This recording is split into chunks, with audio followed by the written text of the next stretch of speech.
زدني علما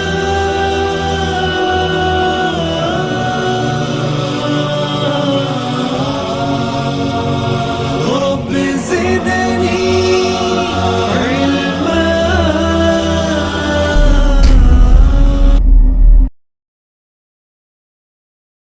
أعوذ بالله من الشيطان الرجيم.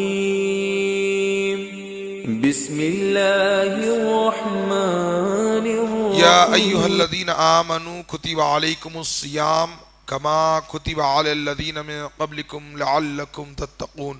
وقال تعالى شهر رمضان الذي أنزل فيه القرآن هدى للناس وبينات من الهدى والفرقان فمن شهد منكم الشهر فليصم ومن كان مريضا أو على سفر فعدة من أيام أخر يريد الله بكم اليسر ولا يريد بكم العسر ولتكملوا العدة ولتكبروا الله على ما هداكم ولعلكم تشكرون. قال النبي صلى الله عليه وسلم إذا جاء رمضان فتحت أبواب الجنة وغلفت أبواب النار وصفدت الشياطين. وقال عليه السلام من صام رمضانا إيمانا واحتسابا غفر له ما تقدم من ذنبه. تمام قسم کی تعریفات اللہ وحدہ لا شریک کے لیے لائق و زیبا ہے جو سارے جہانوں کا تنہا اور اکیلا خالق و مالک ہے.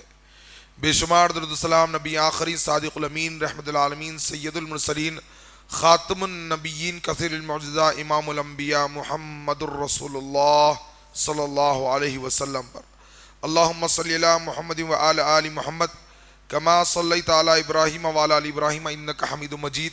اللہم بارک علی محمد وآل آل محمد کما بارکت علی ابراہیم وآل آل ابراہیم انکا حمید مجید. حضرات، یہ اللہ رب العالمین کا فضل و کرم احسان عظیم ہوا کہ رب ذوالجلال نے دین اسلام کی تعلیمات کو سیکھنے اور سمجھنے کے لیے مجھے اور آپ کو یہاں پر جمع فرمایا.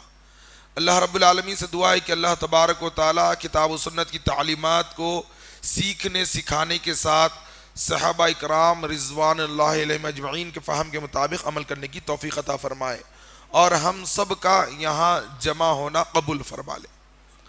ماہ رمضان دستک دے رہا ہے. رمضان کا مہینہ جیسے جیسے قریب آ رہا ہے ایمان کی کیفیت میں تبدیلی ہو جاتی ہے.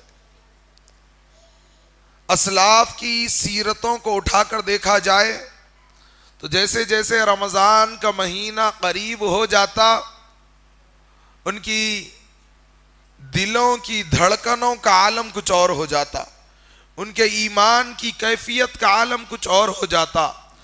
ساری دنیاوی مصروفیات کو بالائے طاق رکھ کر رمضان کی ایک ایک لمحے کی قدر کرنے کے لیے وہ اپنے آپ کو دنیاوی مصروفیات سے فارغ کر لیا کرتے تھے. ماہ رمضان اللہ تبارک و تعالیٰ نے اس امت پر رحم و کرم کی برکھا کو نازل کیا کہ رمضان جیسا مہینہ اس امت کو نصیب ہوا. رمضان کا مہینہ اللہ تبارک و تعالیٰ کا قرب حاصل کرنے کا ذریعہ ہے. اللہ اکبر. رب کا قرب حاصل ہو جائے، رب کی رضا عطا ہو جائے، رب مغفرتوں کا اعلان کر دے، رب کی بارگاہ میں توبہ قبول ہو جائے اور مغفرتوں کا پروانہ عطا ہو جائے. رمضان کا مہینہ نزول قرآن کا مہینہ، رمضان کا مہینہ صبر کا مہینہ، رمضان کا مہینہ حصول تقوی کا مہینہ، رمضان کا مہینہ محنت و مشقت کا مہینہ، رمضان کا مہینہ جد و جہد کا مہینہ. لوگوں، یہ سستی اور کاہلی کا مہینہ نہیں ہے. لوگوں، یہ کھانے اور سونے کا مہینہ نہیں ہے. لوگوں، یہ شاپنگوں کا مہینہ نہیں ہے. لوگوں، یہ لوازمات کا مہینہ نہیں ہے. لوگوں، یہ نفسانی خواہشات کا مہینہ نہیں ہے. لوگوں، یہ اللہ تبارک و تعالیٰ کا قرب حاصل کرنا اور تقوی کو پا لینے کا مہینہ ہے. لیکن لوگوں کی اکثریت زندگی میں کئی رمضان آ رہے ہیں اور جا رہے ہیں، لیکن رمضان آنے کے بعد زندگیوں میں جو تبدیلی آنی ہے وہ بہت کم لوگوں میں دیکھنے میں ملتی۔ رمضان کیوں آ رہا ہے؟ سحر کر لیے، دن بھر بھوکا رہ لیے اور افطار کر لیے، اس لیے رمضان آ رہا ہے۔ مقصد کیا ہے رمضان کا؟ آج کا میرا موضوع رمضان میں کامیاب کون؟ رمضان تو بہت سارے لوگوں کی زندگی میں آئے گا، ہر ایک کی زندگی میں آئے گا، لیکن رمضان میں کامیاب کون ہوں گے؟ مقصد کیا ہے رمضان کا؟ اللہ تبارک و تعالیٰ نے فرمایا یا ایھا الذین آمنوا کتب علیکم الصیام کما کتب علی الذین من قبلکم لعلکم تتقون، اے ایمان والو تم پر روزے فرض کیے گئے ہیں، اور تم پر ہی نہیں تم سے پہلے لوگوں پر بھی روزے فرض کیے گئے تھے۔ مقصد کیا ہے؟ لعلکم تتقون، تاکہ تمہارے اندر تقوی پیدا ہو جائے۔ تقوی کا حصول رمضان کا مقصد ہے۔ اللہ کے نبی صلی اللہ علیہ وسلم نے فرمایا کتنے ایسے لوگ ہیں جو رمضان میں بھوکا رہیں گے، پیاسا رہیں گے، بھوک کی شدت کو برداشت کریں گے، پانی کی شدت کو برداشت کریں گے، لیکن بھوکا اور پیاسا رہنے کے باوجود انہیں ذرہ برابر بھی اجر و ثواب نہیں ملے گا۔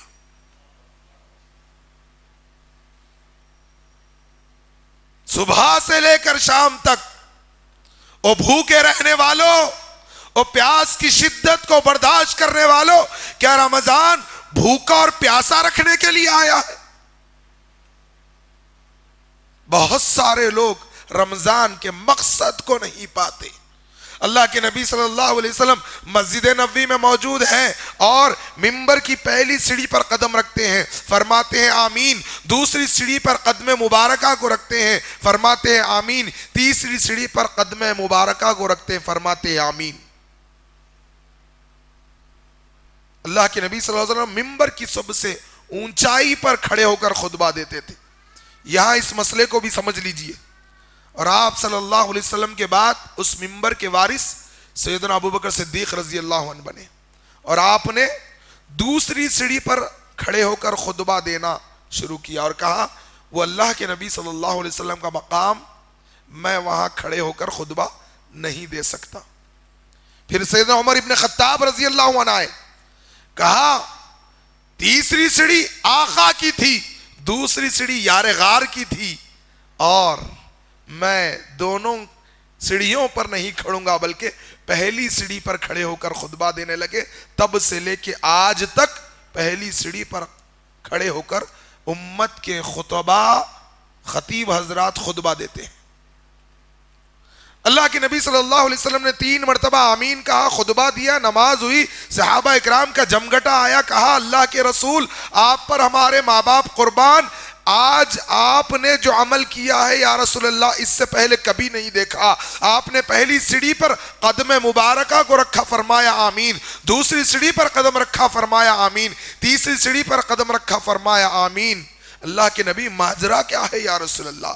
فرمایا رب نے جبریل کو بھیجا تھا اور جبریل نے بددعائیں دی اور مجھے حکم ہوا تھا کہ جبریل کی بددعا پہ میں آمین کہوں۔ 3 ہلاکت کی بددعائیں، کہا تھے اس شخص کی ناک خاک آلود ہو، تباہ و برباد ہو گیا وہ شخص۔ کون سا شخص؟ جو اللہ کے نبی صلی اللہ علیہ وسلم کا نام مبارک آئے اور آپ پر درود و سلام نہ بھیجے۔ جبریل کی بددعا تھی اور اللہ کے نبی صلی اللہ علیہ وسلم کو حکم ہوا کہ آمین کہا جائے۔ دوسری بددعا کیا تھی؟ ہلاک و برباد ہو جائے وہ شخص جو ماں باپ کو بزرگی کے عالم میں یا والدین میں سے کسی ایک کو پائے اور ان کی خدمت کر کر جنت میں نہ چلا جائے۔ اللہ کے نبی نے آمین کہا۔ آج کتنے نوجوان ہیں جو والدین کے سامنے اپنی آوازوں کو بلند کرتے ہیں، بد اخلاقی سے گفتگو کرتے ہیں، ان کے سامنے بد زبانی سے پیش آتے ہیں، ان کو تکلیفیں دیتے ہیں، ان کو رلاتے ہیں، ان کو ستاتے ہیں۔ ہلاک و برباد ہو گیا وہ شخص جس نے والدین کو ناراض کر دیا۔ وہ لوگوں، والدین کے حقوق کو ادا کرو. حتیٰ کہ دین اسلام نے یہاں تک کہ تعلیم دی اگر تمہارے ماں باپ کفر پر ہیں، شرک پر ہیں، تب بھی ان کے حقوق تمہیں ادا کرنا پڑے گا. ماں باپ کے دل کو دکھانے والا نوجوان، ماں باپ کے دلوں کو تکلیف دینے والا نوجوان اللہ تبارک و تعالیٰ کی ناراضگی کو بلاوا کر رہا ہے. جبریل کی بد دعا اور اللہ کے نبی صلی اللہ علیہ وسلم کی آمین. تیسرے بد دعا جبریل علیہ السلام نے دی، ہلاک و برباد ہو جائے وہ شخص جو رمضان کا مہینہ پانے کے باوجود اللہ سے مغفرتوں کو حاصل نہ کر لے. جبریل کی بد دعا تھی اور رسول اللہ صلی اللہ علیہ وسلم کی آمین تھی. منبر رسول سے مسجد نبوی میں کہی گئی آمین. ہے ایسے لوگ جو رمضان کا مہینہ پانے کے باوجود کامیاب نہیں ہوں گے. آج کے موضوع میں انہی چیزوں کا تذکرہ کروں گا. رمضان کا مہینہ بڑی فضیلتوں والا مہینہ ہے. صحیح مسلم کی حدیث ہے، ابو ہریرہ رضی اللہ عنہ روایت کرتے ہیں اللہ کے نبی صلی اللہ علیہ وسلم نے فرمایا اذا جاء رمضان فتحت ابواب الجنہ وغلفت ابواب النار وصفدت الشیاطین. جب ماہ رمضان آ جاتا ہے اللہ تعالی جنت کے دروازوں کو کھول دیتا ہے، جہنم کے دروازوں کو بند کر دیتا ہے اور شیاطین کو جکڑ دیا جاتا ہے. اہل علم بیان کرتے ہیں اللہ تبارک و تعالی اپنی رحمتوں کے سبب ایسا کرتا ہے. اللہ اپنی رحمتوں کو عطا کرنا چاہتا ہے، اللہ مغفرتوں کا اعلان کرنا چاہتا ہے. ماہ رمضان اللہ اپنی رضا کا اعلان کرنا چاہتا ہے. جہنم کے دروازوں کو بند کر دیا جاتا ہے، جنت کے دروازوں کو کھول دیا جاتا ہے اور شیاطین کو جکڑ لیا جاتا ہے. اللہ تبارک و تعالی چاہتا ہے کہ بندہ اللہ کا قرب حاصل کر لے. صحیح بخاری کتاب الایمان ابو ہریرہ رضی اللہ عنہ سے مروی حدیث من صام رمضانا ایمانا و احتسابا غفر له ما تقدم من ذنبی. جو کوئی ماہ رمضان میں سیام کرے گا، دو شرطیں بتائی گئی، ایمان اور احتساب. یہ دو شرطیں ہوں گی غفر له ما تقدم من ذنبی، اللہ تبارک و تعالی مغفرت فرما دے گا. ایمان بنیادی شرط ہے. بہت سارے لوگ روزہ رکھتے ہیں، ہمارے غیر مسلم بھائی بھی فاسٹنگ کرتے ہیں، بولتے کہ یہ مہینہ ڈیٹاکسیفیکیشن کا مہینہ ہے، اس مہینے میں صحت مل جائے گی. کچھ لوگ پولیٹیکلی ایشو بنا کر بھی روزہ رکھتے ہیں، ادھر افطار پارٹی ادھر افطار کی دعوت. کیا سب قبول ہو جائیں گے؟ وہ لوگ بھی روزہ رکھتے ہیں جو اللہ کے لیے بھی روزہ رکھتے ہیں اور 16 سیدوں کے نام کے بھی روزے رکھتے ہیں. کیا ان کا روزہ قبول ہو جائے گا؟ کیا رب راضی ہو جائے گا؟ کیا رمضان میں وہ لوگ کامیاب ہو جائیں گے؟ بنیادی شرط ایمان ہے، توحید ہے. اگر اسی میں جھول ہوگا، قسم ہے رب محمد کی، ایک رمضان تو کیا زندگی بھر کے سارے رمضان کے روزے رکھ لو، کوئی روزہ کام نہیں آئے گا. جہنم کی آگ کا ایندھن بنا دیے جاؤ گے. رمضان میں کامیابی کے لیے سب سے پہلے ایمان، عقیدہ، توحید کی درستگی ضروری ہے. دلائل آگے آئیں گے. اتنا ہی نہیں میرے دوستو، رمضان اتنی فضیلتوں والا مہینہ ہے. یہ حدیث قدسی ہے. اللہ کے نبی صلی اللہ علیہ وسلم فرماتے ہیں، اللہ تعالیٰ فرماتا ہے میں ابن آدم کے ہر عمل کو 10 سے لے کے 700 گنا تک بڑھا کر اس کا اجر دیتا ہوں، الا الصوم، سوائے روزے کے.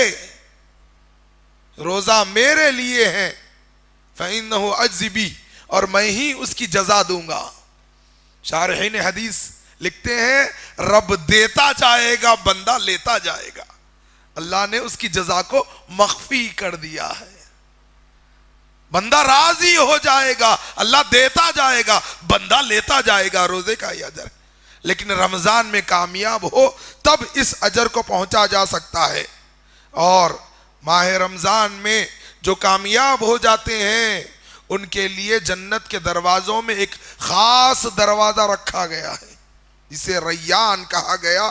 اور اتنا ہی نہیں میرے دوستو، اس ماہ میں ایک ایسی رات ہے جو اس رات کو پا لیتا ہے خیر من الف شہر، 1000 مہینوں سے افضل.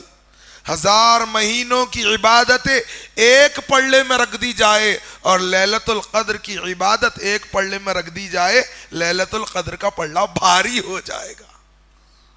لیکن سب کو ملے گی یہ کامیابی. اللہ کے نبی صلی اللہ علیہ وسلم کے پاس دو صحابہ آتے ہیں. طلحہ رضی اللہ عنہ نے خواب میں دیکھا ایک شہید ہو جاتے ہیں غزوے میں شرکت کر کر، دوسرے 1 سال زندہ رہتے ہیں، عام حالت میں ان کی موت ہو جاتی ہے. خواب دیکھتے ہیں شہید سے پہلے دوسرے صحابی جنت میں داخل ہو جاتے ہیں. اللہ کے نبی صلی اللہ علیہ وسلم کے پاس حاضر ہو کر فرماتے ہیں یا رسول اللہ، میں نے اس شخص کو دیکھا جو شہید ہوا تھا اور اس شخص کو بھی دیکھا جو عام حالت میں اس کی موت ہوئی تھی، لیکن اللہ کے نبی تعجب ہوا مجھے اس بات پر کہ شہید سے پہلے وہ شخص جنتوں میں داخل کر دیا گیا جو عام حالت میں جس کی موت ہوئی. اللہ کے نبی صلی اللہ علیہ وسلم نے مسکراتے ہوئے فرمایا طلحہ کیا تم نہیں جانتے بعد میں مرنے والا شخص پورے 1 سال تک زندہ رہا، رب کی بندگی بھی کی اور اس نے نمازیں بھی ادا کی اور اس نے ماہ رمضان کو بھی پایا. اللہ اکبر. رمضان کی اتنی بڑی فضیلت، اس میں ایک رات ایسی 1000 مہینوں کی عبادتیں اس پر بھاری پڑ جائے، لیکن ایسی بھلائی سے وہی شخص محروم ہو سکتا ہے جو بدبخت ہوگا. جبریل کی بد دعا اور اللہ کے نبی صلی اللہ علیہ وسلم کی آمین. ایسا بابرکت مہینہ اللہ تعالیٰ شیاطین کو جکڑ رہا ہے، جہنم کے دروازوں کو بند کر رہا ہے، جنت کے دروازوں کو کھول رہا ہے. اس کے باوجود کتنے ایسے نمازی ہوں گے جن کی نمازیں اللہ کی بارگاہ میں قبول نہیں کی جائے گی، کتنے ایسے روزے دار ہوں گے جن کے روزے اللہ کی بارگاہ میں قبول نہیں ہوں گے، کتنے ایسے زکوٰۃ دینے والے ہوں گے جن کی زکاتیں اللہ کی بارگاہ میں قبول نہیں ہوگی، کتنے ایسے عمرہ کرنے والے ہوں گے جن کے عمرہ اللہ کی بارگاہ میں قبول نہیں ہوں گے. میں نہیں کہتا، رب کا قرآن کہہ رہا ہے هل اتاک حدیث الغاشیہ وجوہ یومئذ خاشعہ عاملۃ ناصبہ تصلی نارا حامیہ. کیا تمہیں ڈھانپ لینے والی قیامت کی خبر ہے؟ اس دن بہت سے لوگ ایسے ہوں گے جن کے چہروں پہ ذلت اور رسوائی چھائی ہوئی ہوگی. وہ کون ہوں گے؟ عاملہ، بہت زیادہ عمل کرنے والے، ناصبہ، تھکے ہوئے ہوں گے. مفسرین بیان کرتے ہیں یہ ان لوگوں کا ذکر کیا جا رہا ہے جو عمل کر کر کر تھک جائیں گے، نمازیں پڑھ کر تھک جائیں گے، روزے رکھ کر تھک جائیں گے، صدقہ خیرات کر کر تھک جائیں گے، بہت سارے اعمال کریں گے. عاملہ، ناصبہ، عمل کر کر تھک جانے والے. کیا ہوگا ان کا؟ تصلی نارا حامیہ، جہنم کی آگ کا ایندھن بنا دیے جائیں گے. عمل کر کر کر تھک جائیں گے، کامیاب نہیں ہوں گے، اعمال برباد ہو جائیں گے اور جہنم کی آگ میں جھونک دیے جائیں گے. رمضان میں کامیاب، زندگی میں کامیاب، آخرت میں کامیاب کون ہوں گے وہ؟ اور وہ کون ہوں گے جو ناکام ہوں گے؟ وہ ہوں گے، سب سے پہلے اگر کامیاب ہونا چاہتے ہو اپنے عقیدے کی اصلاح کر لو. کیونکہ جو لوگ روزے تو رکھیں گے، نمازیں بھی پڑھیں گے، زکوٰۃ بھی دیں گے، لیکن عقیدے میں جھول ہوگا، قسم ہے رب محمد کی، جہنم کی آگ کا ایندھن بنا دیے جاؤ گے. کیا فرمایا اللہ تعالیٰ نے؟ انہو من یشرک باللہ فقد حرم اللہ علیہ الجنہ ومأواہ النار وما للظالمین من انصار. بے شک جو اللہ کے ساتھ شرک کرتے اللہ تعالیٰ ان پر جنت کو حرام قرار دیتا ہے، ان کا ٹھکانہ جہنم کی آگ، اور ایسے ظالموں کا کوئی مددگار نہیں ہوگا۔ بہت زیادہ عمل کریں گے لیکن کوئی عمل ان کا قابل قبول نہیں ہوگا۔ کتنے لوگ ہیں جو اللہ کے لیے بھی روزے رکھتے ہیں اور صلاۃ الغوث 16 سیدوں کے نام کے بھی روزے رکھتے ہیں۔ کتنے لوگ ہیں جو اللہ کے لیے بھی نماز پڑھتے ہیں، صلاۃ الغوثیہ بھی ادا کر لیتے ہیں۔ کتنے لوگ ہیں جو اللہ کے لیے بھی قربانی کرتے ہیں، قبروں پہ بھی جا کے قربانی کر لیتے ہیں۔ کتنے لوگ ہیں جیسے اللہ سے ڈرنا چاہیے تھا ویسے غیر اللہ سے ڈرنے لگ جاتے ہیں۔ کتنے لوگ ہیں جیسی محبت اللہ سے کرنی چاہیے تھی غیروں سے محبت کرتے ہیں۔ وَمِنَ النَّاسِ مَن يَتَّخِذُ مِن دُونِ اللَّهِ أَندَادًا يُحِبُّونَهُم كَحُبِّ اللَّهِ وَالَّذِينَ آمَنُوا أَشَدُّ حُبًّا لِلَّهِ۔ لوگوں میں کچھ لوگ ایسے ہیں جو غیروں کو اللہ کا شریک ٹھہرا کر ان سے ایسی محبت کرتے ہیں جیسی محبت اللہ سے کرنی چاہیے تھی۔ ایمان والے وہ ہوتے ہیں اشد حبًا للہ، اللہ سے بے پناہ محبت کرتے ہیں، اللہ سے ٹوٹ کر محبت کرتے ہیں، اپنے جان سے زیادہ اللہ سے محبت کرتے ہیں، اپنے مال سے زیادہ اللہ سے محبت کرتے ہیں، اپنی اولاد سے زیادہ اللہ سے محبت کرتے ہیں، اپنے والدین سے زیادہ اللہ سے محبت کرتے ہیں، دنیا کی ہر شے سے زیادہ اللہ سے محبت کرتے ہیں۔ یہ اہل ایمان کا وصف ہے۔ والذین آمنوا اشد حبا للہ، اللہ سے محبت، اللہ کا تقوی، اللہ کا ڈر۔ اور جو لوگ اللہ سے نہیں ڈرتے، جانتے ہو کس سے ڈرتے ہیں؟ بلی رستہ کاٹی ڈر گئے، کوا کائیں کائیں کرا ڈر گئے، کتا رات میں رویا ڈر گئے۔ جب اللہ سے نہیں ڈرو گے اللہ کتے بلیوں سے ڈرائے گا، اور جو اللہ سے ڈرنے والے ہوتے ہیں انہیں کسی سے ڈرنے کی ضرورت نہیں ہوتی۔ آج ایمان میں مضبوطی لانے کی ضرورت ہے۔ انہی لوگوں کا رمضان کامیاب ہوگا جو اللہ تبارک و تعالیٰ کی توحید پر استقامت کے ساتھ جم جائیں گے، ورنہ سارے اعمال برباد کر دیے جائیں گے۔ عدی بن حاتم رضی اللہ عنہ کے تعلق سے اللہ کے نبی صلی اللہ علیہ وسلم سے، کون حاتم؟ جن کا نام مشہور ہے، ان کے والد عدی بہت زیادہ سقی خاندان تھا۔ یہ لوگوں میں صدقہ خیرات کرنا، عدی کے والد حاتم۔ تو عدی کے بارے میں پوچھا گیا، اللہ کے نبی صلی اللہ علیہ وسلم بہت زیادہ صدقہ خیرات کرنے والا تھا، بہت سارا بیواؤں کی مدد کرنے والا تھا، یتیموں کی مدد کیا کرتا تھا، بہت بہترین اخلاق کا مالک تھا۔ کیا بنا؟ کچھ نہیں بنا، کیونکہ اللہ تبارک و تعالیٰ پر ایمان نہیں تھا، اللہ سے وابستگی نہیں تھی، کبھی نہیں کہا کہ اللہ مجھے مغفرت فرما دینا۔ سارے اعمال برباد۔ ابن جدعان کے بارے میں بھی آیا، بڑا سخی، بڑا صلہ رحمی کرنے والا، لوگوں میں بہت اخلاق کا پیکر مانا جانے والا، لیکن کیا ہوا؟ عاملۃ ناصبہ،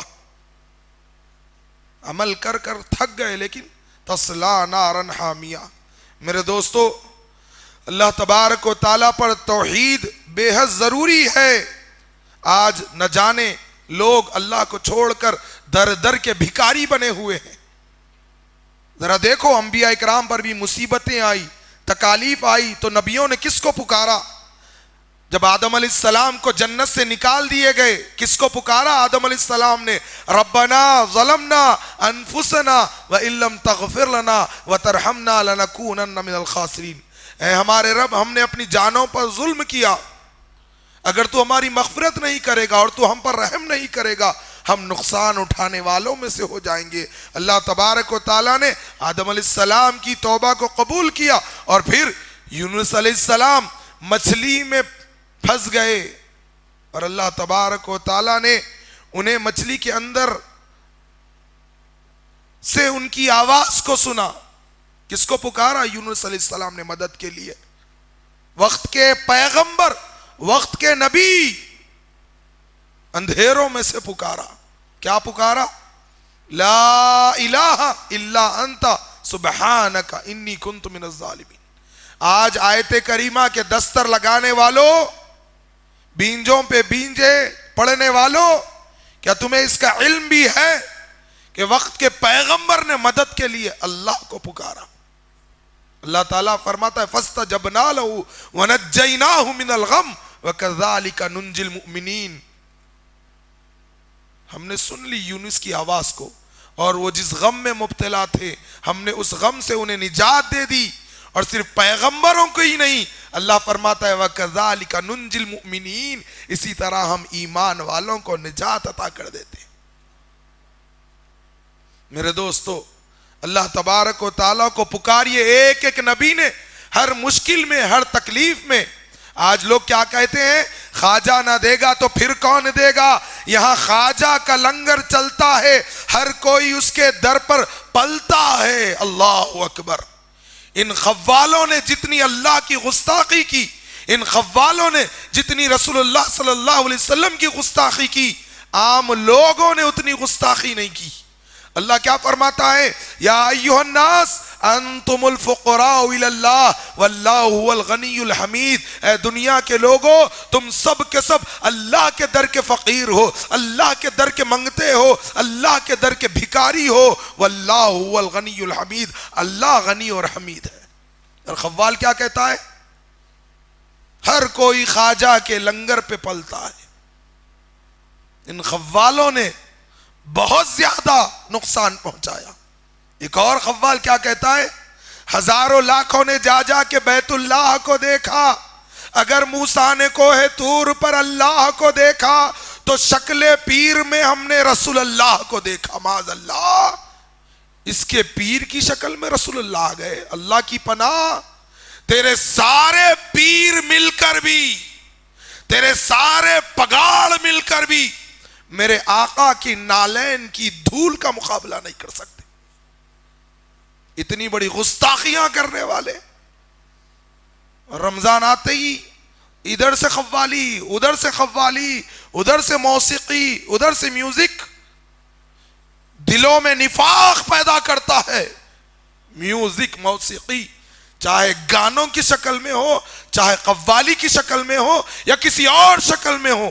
ایمان کمزور ہو جائے گا. بنڈیوں پہ قوالیاں، پان کے ڈبوں پہ قوالیاں، بھٹیوں پہ حریصوں کے قوالیاں. یہ کیوں ہو رہا ہے؟ میری اور آپ کی کمزوری سے ہو رہا ہے. میں اور آپ سمجھانے کے لیے تیار نہیں، میں اور آپ سکھلانے کے لیے تیار نہیں، میں اور آپ بتلانے کے لیے تیار نہیں. کیا ہوگا؟ مار پڑے گی. رب کے دین کے لیے کبھی مار بھی کھائی ہے؟ اللہ کے نبی صلی اللہ علیہ وسلم نے کھائی. مکہ میں عبادت میں مشغول ہیں، ظالموں نے گلے میں پھندا ڈال کر آپ کے گلا گھوٹنے کی کوشش کی. ابو بکر صدیق رضی اللہ عنہ آئے، اتقتلون رجلا ان یقول ربی اللہ. لوگو، کیا تم اس بات پر محمد صلی اللہ علیہ وسلم کی جان لے لو گے؟ وہ کہتا ہے کہ وہ کہتے ہیں کہ رب سب کا ایک اکیلا اللہ ہے. سیدنا صدیق کو مار کھانی پڑی. ہم کو کبھی مار کھانی پڑی؟ حال ہی کا واقعہ ہے، معین آباد سے گزر ہو رہا تھا، ایک چائے کی مشہور ہوٹل پہ رکنا ہوا اور وہاں پر چل رہی ہے قوالی. اللہ کی رضا کے لیے کام کرنا ہے، اللہ سے مدد مانگ کر کام کرنا ہے. مسکراتے ہوئے دیکھا. میں نے کہا میرے بھائی، میوزک اسلام میں حرام ہے، اور اللہ کا نام، رسول اللہ کا نام صلی اللہ علیہ وسلم، موسیقی کے ساتھ اس سے بڑی بے ادبی کچھ ہو سکتی؟ سننے والے نے ہکا بکا رہ گیا. اس سے بڑی گستاخی کچھ ہو سکتی؟ محبت کے ساتھ سمجھاؤ. لوگ سنیں گے، ہم سمجھائیں گے تب سنیں گے نا. رمضان میں ایک بہترین ہمارے لیے موقع اور اپورچنٹی ہوتی ہے کہ لوگوں کے اندر فطری طور پر دینی مزاج پیدا ہوتا ہے.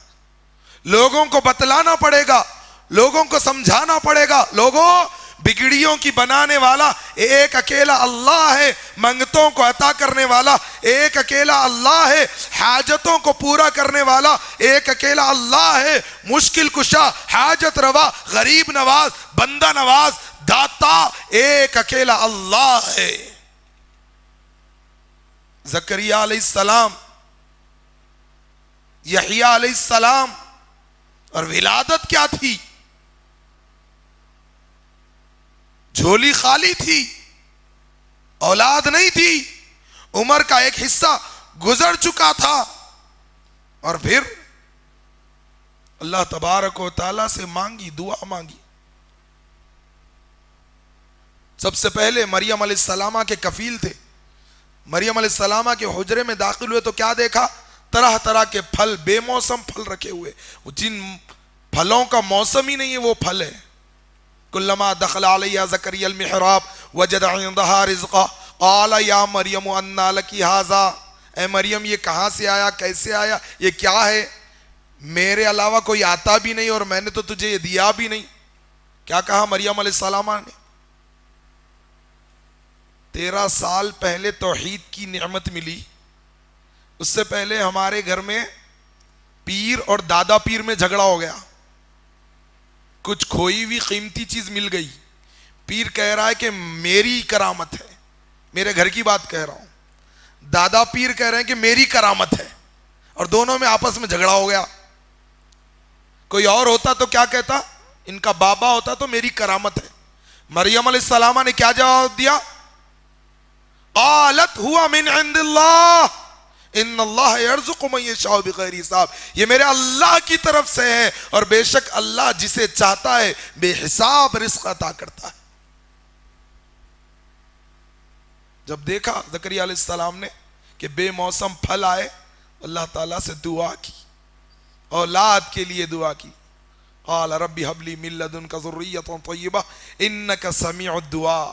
پھر بشارت آئی اولاد کی، اولاد کی بشارت آنے پر جانتے ہو زکریا علیہ السلام نے کیا کہا؟ قال ربی انا یکون لی غلام وقد بلغنی الکبر وامرأتی عاقر۔ اللہ کیسے اولاد ہو سکتی ہے؟ میں بوڑھا ہو چکا ہوں، میری بیوی بانجھ ہے۔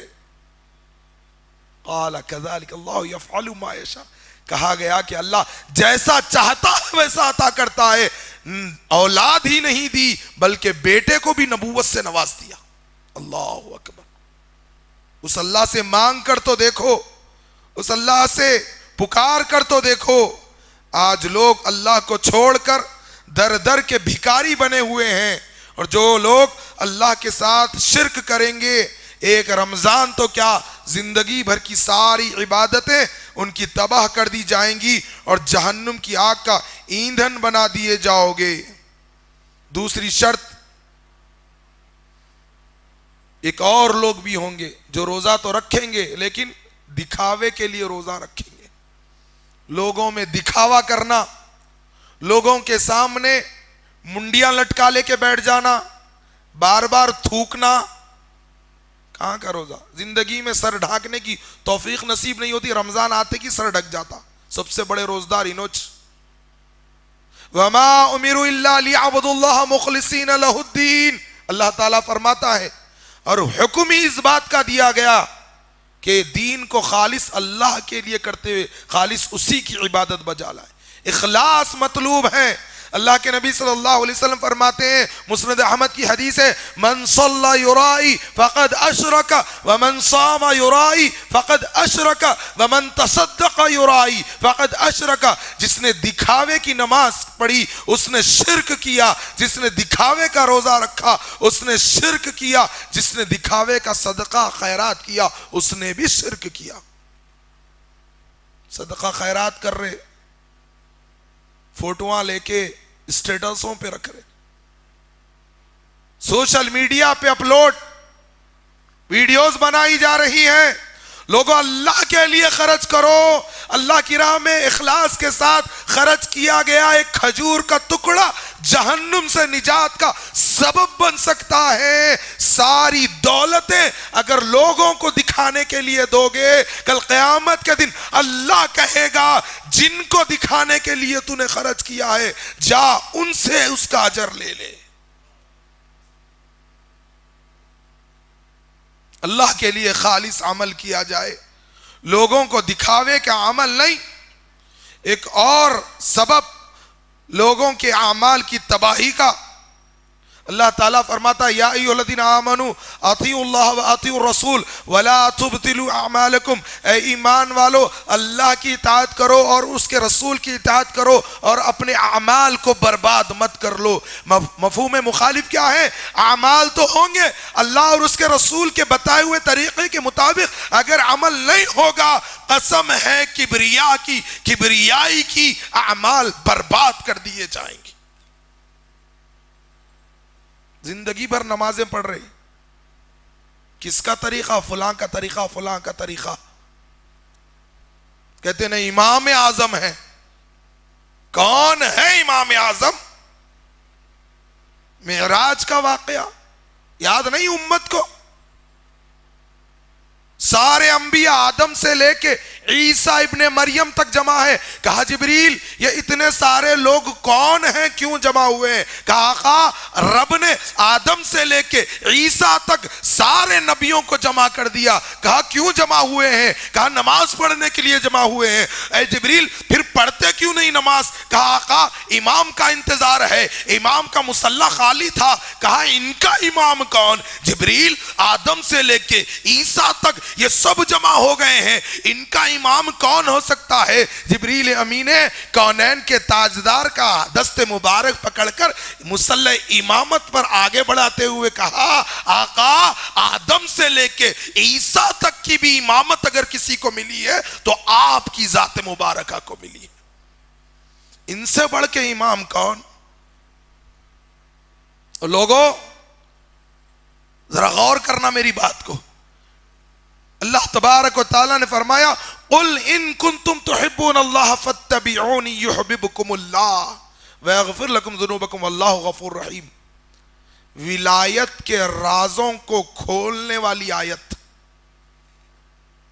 کہتے ہیں اہل حدیث ولیوں کو نہیں مانتے، اللہ کی قسم اگر ہم ولیوں کو نہیں مانتے تو پھر کوئی ولیوں کے بارے میں بتا ہی نہیں سکتے۔ یہ آیت ولایت کے راز کو کھول رہی ہے۔ کیا کہا اللہ تعالیٰ نے؟ اے نبی کہہ دیجئے ان سب سے جو اللہ سے محبت کا دعویٰ کرتے ہیں آپ کی اتباع کریں، اور یہ جب آپ کی اتباع کریں گے عرش والا رب خود ان سے محبت کرنے لگ جائے گا، ان کی مغفرت کر دے گا۔ واللہ غفور رحیم۔ اللہ کے نبی صلی اللہ علیہ وسلم فرماتے ہیں کہ جب اللہ کسی بندے سے محبت کرتا ہے تو جبریل امی کو بلا کر کہتا ہے کہ زمین پر وہ فلاں ابن فلاں ہے نا، میں اس سے محبت کرتا ہوں۔ نبی صلی اللہ علیہ وسلم فرماتے ہیں جبریل اس سے محبت کرنے لگ جاتے ہیں، اور جبریل کو حکم ہوتا ہے سارے ملائکہ آسمان والوں میں یہ منادی کرا دے کہ وہ فلاں ابن فلاں سے اللہ محبت کرتا ہے، اور سارے فرشتوں میں جبریل یہ اعلان کر دیتے ہیں، سارے ملائکہ اس بندے سے محبت کرنے لگ جاتے ہیں، اور اللہ تعالیٰ لوگوں کے دلوں میں بھی اس بندے کا احترام ڈال دیتا ہے۔ کب مل رہا ہے یہ شرف؟ نبی کی اتباع کرنے پر۔ اور اللہ تبارک و تعالیٰ نے اپنے نبی کی اتباع کرنے کے لیے قیامت کی صبح تک نبی صلی اللہ علیہ وسلم کے سارے افعال کو، سارے اعمال کو، سارے اقوال کو قیامت تک محفوظ کر دیا۔ اللہ کے نبی صلی اللہ علیہ وسلم کے سارے افعال، سارے اعمال، سارے اقوال صحیح احادیث کی شکل میں موجود ہے۔ پڑھ کر تو دیکھو، نبی کریم صلی اللہ علیہ وسلم کے بالوں کا تذکرہ آپ کو احادیث کی کتابوں میں مل جائے گا، آپ کے پیشانی مبارک کا ذکر احادیث کی کتابوں میں موجود ہے، آپ کے بھویں مبارک کا ذکر احادیث کی کتابوں میں موجود ہے، آپ کی آنکھوں کا ذکر احادیث کی کتابوں میں موجود ہے، آپ کی ناک مبارک کا ذکر احادیث کی کتابوں میں موجود ہے، آپ کے رخسار کا ذکر احادیث کی کتابوں میں موجود ہے، آپ کے تبسم فرمانے کا ذکر احادیث میں موجود ہے، آپ کے دندان مبارک کا ذکر احادیث میں موجود ہے، آپ کی داڑھی مبارک کا ذکر احادیث میں موجود ہے، آپ کے گلے اطہر کا ذکر احادیث میں موجود ہے، آپ کے سینے مبارک کا ذکر احادیث میں موجود ہے، آپ کے کاندھوں کی چوڑان کا ذکر احادیث میں موجود ہے، آپ کے بازوؤں کا ذکر احادیث میں موجود ہے، آپ کے سونے کا ذکر احادیث میں موجود ہے، آپ کے چلنے کا ذکر احادیث میں موجود ہے، آپ کے مسکرانے کا ذکر احادیث میں موجود ہے، آپ کے کروٹیں بدلنے کا ذکر احادیث میں موجود ہے، آپ کے غصے کا ذکر احادیث میں موجود ہے، آپ کی خوشی کا ذکر احادیث میں موجود ہے، آپ کی راتوں کا ذکر احادیث میں موجود ہے، آپ کے دنوں کا ذکر احادیث میں موجود ہے، آپ کی تجارت کا ذکر احادیث میں موجود ہے، آپ کی صداقت کا ذکر احادیث میں موجود ہے، آپ کی امانت کا ذکر احادیث میں موجود ہے، آپ کی گفتگو کا ذکر احادیث میں موجود ہے، آپ کے بیٹھنے کا ذکر احادیث میں موجود ہے، آپ کے چلنے کا ذکر احادیث میں موجود ہے، آپ کی خلوتوں کا ذکر احادیث میں موجود ہے، آپ کی جلوتوں کا ذکر احادیث میں موجود ہے، آپ کی ایک ایک ادا کو رب نے احادیث میں محفوظ کر دیا تاکہ بندے آپ کی اتباع کر کے اللہ کی محبت کو پالیں۔ سارا تذکرہ حدیث میں ہے تو کیا نبی کی نماز حدیثوں میں موجود نہیں ہے؟ بدنصیبی کی بات ہے، بدنصیبی کی بات ہے کہ لوگ نبی کے طریقے کو چھوڑ کر عمل کرتے ہیں، جبکہ رب نے فرمایا من یطع الرسول فقد اطاع اللہ، جس نے میرے رسول کی اطاعت کی اس نے میری اطاعت کی۔ رمضان میں کامیاب اگر ہونا چاہتے ہو، اللہ کے نبی صلی اللہ علیہ وسلم کے بتائے ہوئے طریقے کے مطابق عمل کرنا بے حد ضروری ہے۔ سب سے پہلے توحید، دوسری چیز میں نے جو بتائی اخلاص، پھر اطاعت رسول صلی اللہ علیہ وسلم، پھر بےہودہ اعمال کو چھوڑنا پڑے گا۔ اللہ کے نبی صلی اللہ علیہ وسلم نے فرمایا کہ بہت سارے لوگ ہیں جو روزہ رکھنے کے باوجود صرف بھوک اور پیاس کے علاوہ انہیں کچھ حاصل نہیں ہوگا۔ روزہ بھی رکھیں گے، لوگوں کی غیبتیں بھی کریں گے، روزہ بھی رکھیں گے، لوگوں پہ کی چغلی بھی کریں گے، روزہ بھی رکھیں گے، جھوٹ بھی بولیں گے، روزہ بھی رکھیں گے، لڑائی جھگڑا بھی کریں گے، روزہ بھی رکھیں گے، سوشل میڈیا پر وقت بھی گزارنا یہ بےہودہ عمل ہے۔ جتنی دیر ہاتھوں میں موبائل ہوتا ہے اتنی دیر اگر اللہ کا قرآن ہماری ہاتھوں میں ہوگا اللہ تعالیٰ آسمانوں سے رحمتوں کو نازل فرما دے گا۔ سحر بھی کر رہے ہیں قرآن، افطار بھی کر رہے ہیں قرآن، قیام اللیل قرآن، مسجد میں سحر بھی کر رہے ہیں، یہ تو اسلاف کا ذکر کر رہا ہوں۔ ہمارا حال کیا ہے؟ سحر بھی کر رہے ہیں موبائل، افطار بھی کر رہے ہیں موبائل، مسجد میں بھی موبائل، اذکار میں بھی موبائل، چلے تو موبائل، اٹھے تو موبائل، اور نہ جانے کہاں کہاں موبائل استعمال کرتے، بتاتے ہوئے بھی شرمندگی آتی ہے۔ بعض لوگ اندر جا کے بھی فون اٹھاتے، ہاں ہلو، کس کو ہلا کے رکھ رہے؟ رمضان میں موبائل فونوں کا استعمال کم کرو، سوشل میڈیا سے دوری اختیار کرو۔ یہ نزول قرآن کا مہینہ ہے، اللہ تبارک و تعالیٰ کو راضی کرنے کے لیے بےہودہ اعمال سے باز آ جاؤ۔ اور پھر ایک اور سبب بنے گا اعمال کی بربادی کا، وہ کیا ہوگا؟ لوگوں میں تو نیک نظر آنا، بڑا روزدار، بڑا نمازی، بڑا پرہیزگار، لیکن تنہائیوں میں گناہ کرنا، بند کمروں میں گناہ کرنا، بند کوٹریوں میں گناہ کرنا، اندھیروں میں گناہ کرنا۔ اللہ کے نبی صلی اللہ علیہ وسلم نے فرمایا قیامت کے دن میری امت میں سے کچھ لوگوں کو لایا جائے گا، ان کے اعمال تہامہ پہاڑ کے مانند ہوں گے، اللہ اکبر، پہاڑوں کے مانند ان کے اعمال ہوں گے، لیکن اللہ ان کے اعمال کو ہباء منصورہ، اڑتے ہوئے ذرات کے مانند کر دے گا۔ پوچھا گیا آقا وہ کون لوگ ہوں گے؟ تنہائیوں میں گناہ کرنے والے، کتنے نوجوان ہیں جن کے موبائلوں میں گندگیاں بھری پڑی ہے، جس کی وجہ سے ان کی جوانیاں داغدار ہو رہی ہیں۔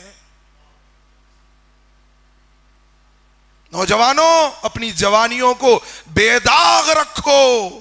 7 قسم کے لوگ عرش کے سائے میں اللہ اس وقت جگہ دے گا جب اللہ انتہائی غضبناک ہوگا، سورج انتہائی قریب کر دیا جائے گا، لوگ برہنہ ہوں گے، پسینے میں ڈوبے ہوئے ہوں گے، جنت و جہنم کے فیصلے ہو رہے ہوں گے۔ 7 قسم کے لوگوں کو اللہ تبارک و تعالی عرش کے سائے میں جگہ نصیب فرمائے گا۔ ان میں وہ ایک لوگ وہ بھی ہوں گے، وہ نوجوان والشاب نشأ فی عبادت اللہ، جس کی جوانی اللہ کی بندگی میں گزری ہوگی، جس نے اللہ سے ڈر کر تقوی اختیار کیا ہوگا، جس نے اللہ سے ڈر کر پاکیزگی اختیار کی ہوگی، جس نے اللہ سے ڈر کر تنہائیوں کو بھی پاک باز رکھا ہوگا، جس نے اللہ سے ڈر کر اپنی جوانی کو بے داغ رکھا ہوگا۔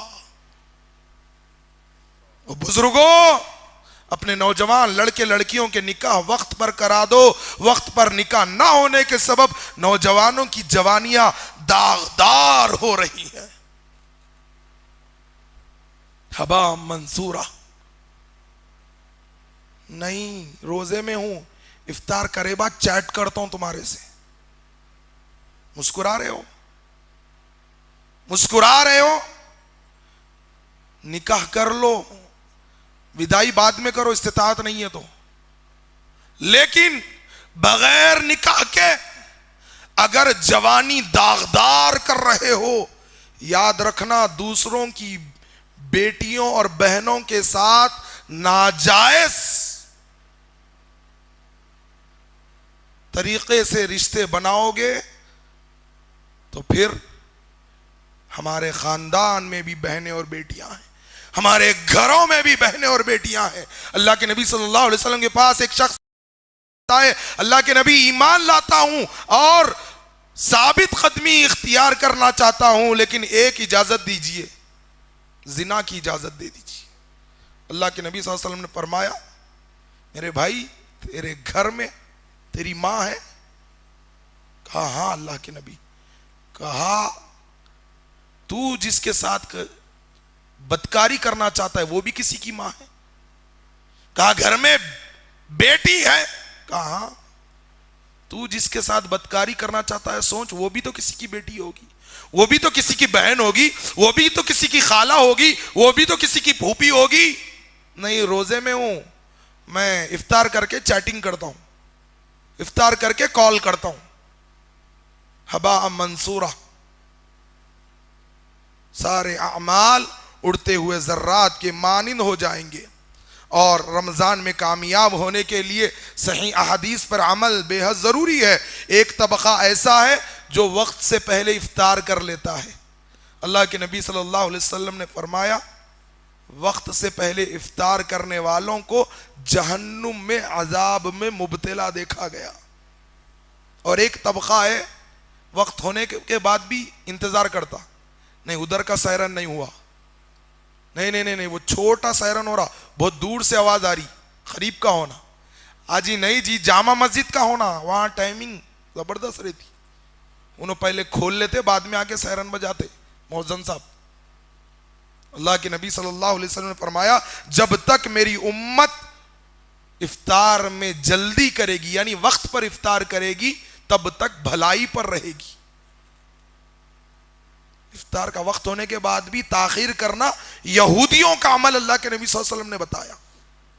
غروب آفتاب کے بعد بھی انتظار کرنا، تاخیر سے افطار کرنا یہودیوں کا عمل ہے۔ دوستو، بہت سارے لوگ ایسی خطاؤں میں ملوث ہو جاتے ہیں، ضعیف روایات پر عمل کرتے ہیں۔ صحیح احادیث، صحیح دعائیں جو مسنون دعائیں ہیں ان کو سیکھو، علماء کی صحبت سنگت اختیار کرو، اور کرنے کے جو اعمال ہے وقت ہو چکا ہے، صحیح اعمال کرو اور رمضان کے مقصد کو جانو۔ رمضان کا مقصد تقویٰ ہے۔ روزہ رہے ہیں، جھوٹ نہیں چھوڑتے، روزہ رہیں گے غیبت نہیں چھوڑیں گے، روزہ رہیں گے گناہوں سے توبہ نہیں کریں گے، روزہ رہیں گے حرام کو نہیں چھوڑیں گے، روزہ رہیں گے پھر بےہودہ اعمال بھی کریں گے، روزہ رہیں گے، فحاشی نہیں چھوڑیں گے، روزہ رہیں گے، عریانی سے توبہ نہیں کریں گے، روزہ رہیں گے، نمازوں کو ترک کریں گے، ایسا رمضان کامیابی کا ذریعہ نہیں بنے گا۔ اور جب کامیاب نہیں ہوگے رمضان میں، جبریل کی بد دعا ہوگی۔ رسول اللہ صلی اللہ علیہ وسلم کی آمین ہے، جو میں نے شروعات میں آپ کو بتا دیا۔ رمضان میں کوشش کرو، ابھی سے گول بناؤ، ابھی سے کتنی مرتبہ قرآن کی تلاوت احسن انداز سے کتنی مرتبہ تکمیل کرو گے۔ صحابہ اکرام 3 دن میں قرآن کو مکمل کر لیا کرتے، لیکن سمجھ کر پڑھنا ہے۔ اب تو ایک فیشن چل رہا، میرے ہی خاندان کے ہیں، ایک رات میں ایک شبینہ، اور کیا چارج کرتے معلوم ہے؟ منیمم 30,000 35,000 ایک رات کے۔ انہوں ہریرے کا جگ لے لیتے، بادام کا ہریرا، اب یعلمون تعلمون کے علاوہ کچھ پتہ ہی نہیں چلتا، اور پیچھے ایسے لوگ بھی رہتے جو انتظار میں بیٹھے ہوئے رہتے، رکوع میں جاتے کہ جا کے مل لیں گے بول کے، مذاق بنا کے رکھ دیے۔ تو قرآن کو سمجھ کر پڑھا جائے، تدبر کے ساتھ، غور و فکر کے ساتھ، کیونکہ یہ نزول قرآن کا مہینہ ہے۔ اور قیام اللیل، جس طرح سے اللہ کے نبی صلی اللہ علیہ وسلم نے بشارت دی روزہ رکھنے پر ایمان اور احتساب کے ساتھ، اسی طرح من قام رمضان ایمان و احتسابا غفر له ما تقدم من ذنبی، جو کوئی ایمان اور احتساب کے ساتھ رمضان میں قیام کرے گا، اللہ تعالیٰ اسے مغفرت عطا کر دے گا۔ اسی طرح لوگوں کو افطار کرانا بھی بڑے فضائل میں سے ہے، افطار کرانے پر بھی اتنا ہی اجر و ثواب ہے جتنا روزہ رکھنے پر اجر و ثواب ہے۔ اور اللہ تبارک و تعالیٰ نے اگر مال دیا ہے تو عمرے کا سفر باندھ لو، کیونکہ رمضان میں عمرہ کرنا اللہ کے نبی صلی اللہ علیہ وسلم کے ساتھ حج کرنے کے برابر ثواب ہے، نبی صلی اللہ علیہ وسلم کی صحبت میں حج کرنے کا ثواب۔ اسی طرح سے زکوٰۃ ادا کرو، اور خوب اللہ سے دعائیں کرو، توبہ اور استغفار کرو، لیلۃ القدر کے لیے تیاری کر لو، اپنے آپ کی کمر کس لو۔ نوجوانوں، بزرگوں، رمضان آ رہا ہے، یہ سعادتوں والا مہینہ، یہ رحمتوں اور یہ اللہ تبارک و تعالیٰ کا قرب حاصل کرنے کا مہینہ، یہ حصول تقوی کا مہینہ، اس کے ایک ایک لمحے کو غنیمت جانو۔ اور آخری نصیحت کر کر اپنی بات کو ختم کرتا ہوں، دعوت کا کام کرو، لوگوں میں اصلاح کا کام کرو، کیونکہ رمضان کا مہینہ جب آتا ہے فطری طور پر لوگوں کے اندر دینداری کا جذبہ پیدا ہو جاتا ہے۔ تو کوشش کیجئے جب کبھی ایسے اجتماعات ہو، جو بھی ہمارے دروس ہو، جو بھی ہمارے پروگرامز ہو، لوگوں کو اس میں ساتھ میں لے کر آئیے اور دین کی گفتگو کیجئے، دین کی بات کیجئے، ان کو سمجھائیے، ان کو سکھلائیے۔ یہ دین وہی ہے جو اللہ تعالیٰ نے آسمانوں سے نبی کریم صلی اللہ علیہ وسلم کے سینے پر نازل فرمایا۔ یہی دین ہے، یہی اسلام ہے، اور اسی پر عمل کر کر جنتوں میں داخل ہوا جا سکتا ہے، اللہ کو راضی کیا جا سکتا ہے۔ اللہ تعالیٰ سے دعا ہے کہ اللہ تبارک و تعالیٰ ہم تمام کو رمضان کی قدر کرنے کی توفیق عطا فرمانا، اللہ رمضان میں ہمیں کامیابی عطا فرما دینا، اللہ اس کے ایک ایک لمحے سے اللہ ہمیں فائدہ اٹھانے کی توفیق عطا فرمانا، اللہ رمضان کے لمحات کو غنیمت جاننے کی توفیق عطا فرمانا، اللہ ہم تمام کو لیلۃ القدر نصیب فرمانا، اللہ اعتکاف جیسی عبادت کرنے کی توفیق عطا فرمانا، اے اللہ عمرہ کرنے کی سعادت نصیب فرمانا، اور اے اللہ نیتوں کی بنیاد پر تیرا وعدہ ہے اجر دینے کا، اللہ ہمیں اجر سے مالا مال کر دینا، ہماری مغفرت فرما دینا، اللہ قیامت کے دن عرش کے سائے میں جگہ نصیب فرمانا، پیارے نبی صلی اللہ علیہ وسلم کے ہاتھوں سے جام کوثر پلا دینا، اللہ جب تک زندہ رکھنا، دین اسلام کا خادم بنا کر زندہ رکھنا، اور جب موت عطا فرمانا اسی دین کی خدمت میں موت عطا فرمانا۔ سبحان ربک رب العزت عما یصفون والسلام علی المرسلین والحمد للہ۔ مزید علماء اور مقررین کے بیانات سننے کے لیے ہمارے YouTube چینل کو سبسکرائب کیجیے۔ جزاک اللہ۔